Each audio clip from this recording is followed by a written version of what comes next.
Bienvenue dans cette exposition dossier du Musée des Beaux-Arts de Tours qui a ouvert ses portes en octobre et qui s'intitule Immortel. Donc, comme son nom l'indique, c'est une exposition qui traite du sujet de la mort, un sujet qui est très sensible, surtout dans notre actualité, et que nous avons néanmoins choisi de traiter pour permettre à nos visiteurs et à nos visiteuses peut-être de se refamiliariser, de recréer du lien et de la continuité avec des pratiques funéraires qui étaient vraiment présentes dans notre société jusqu'au milieu du XXe siècle et qui étaient autant de moyens de se familiariser avec la mort et d'accompagner le processus de deuil.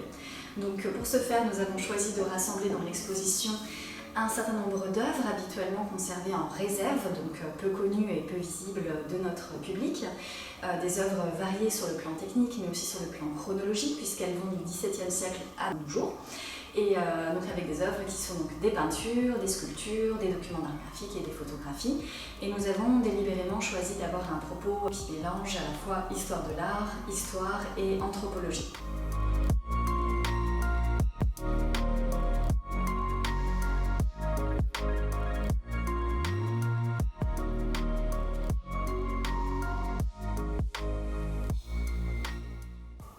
Alors nous avons choisi de présenter tout d'abord cette œuvre qui est le Masque funéraire de Béranger, un chansonnier du XIXe siècle, très célèbre de son temps.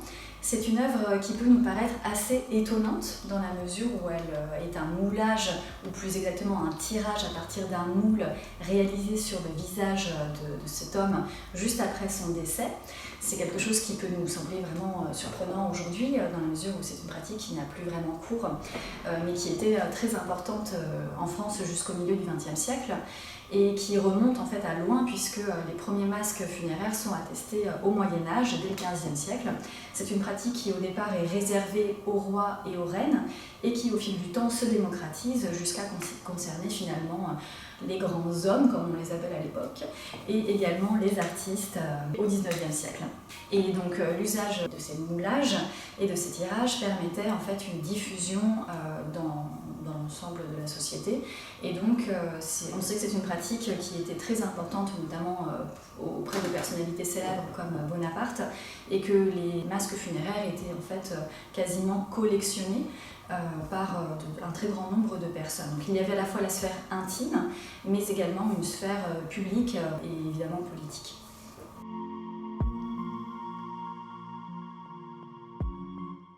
Alors en contrepoint des masques funéraires qui étaient produits à l'époque, nous avions également ce que l'on pourrait aujourd'hui appeler des portraits de chambres mortuaires.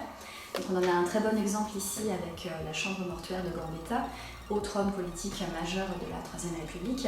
Et nous voyons bien que l'artiste a cherché à saisir cette intimité et cette atmosphère qui était perçue comme révélatrice de la personnalité de ce grand homme. Et ce genre de tableau était également très reproduit, on en connaît beaucoup de copies qui étaient aussi diffusées largement et qui avaient pour vocation de garder le souvenir évidemment de ces disparus. Alors ici nous avons un ensemble de photographies qui nous représentent Courteline, un homme politique important de la Troisième République, à la fois sur son lit de mort et également durant son cortège funéraire. Un ensemble de photographies que je trouve personnellement vraiment très intéressant, d'une part parce que ça semble annoncer un petit peu le photoreportage, c'est un peu le Paris Match avant l'heure, et d'autre part parce que cela nous montre aussi tous ces accompagnements populaire qui était vraiment très important au XIXe siècle, où on avait vraiment l'ensemble des Français et des Françaises qui se rassemblaient dans la rue pour accompagner le cortège funéraire, écouter les discours autour de la célébration des personnalités disparues. Personnalités politiques, mais également personnalités artistiques. On pourrait en trouver un bon écho peut-être avec la disparition de Johnny Hallyday.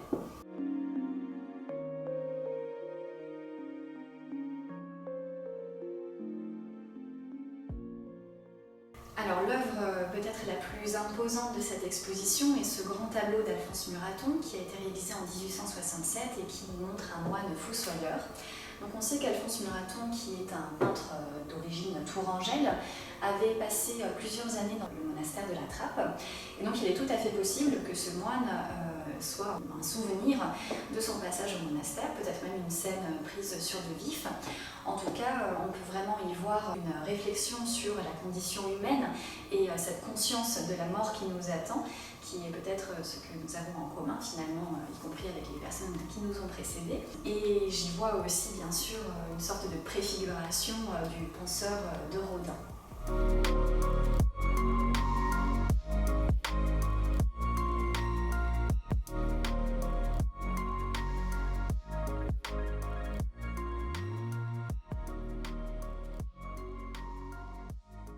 Donc j'espère que cette petite présentation vous aura donné envie de venir découvrir cette exposition immortelle. Vous êtes bien entendu les bienvenus au musée jusqu'en janvier 2021. N'hésitez pas à venir nous rendre visite.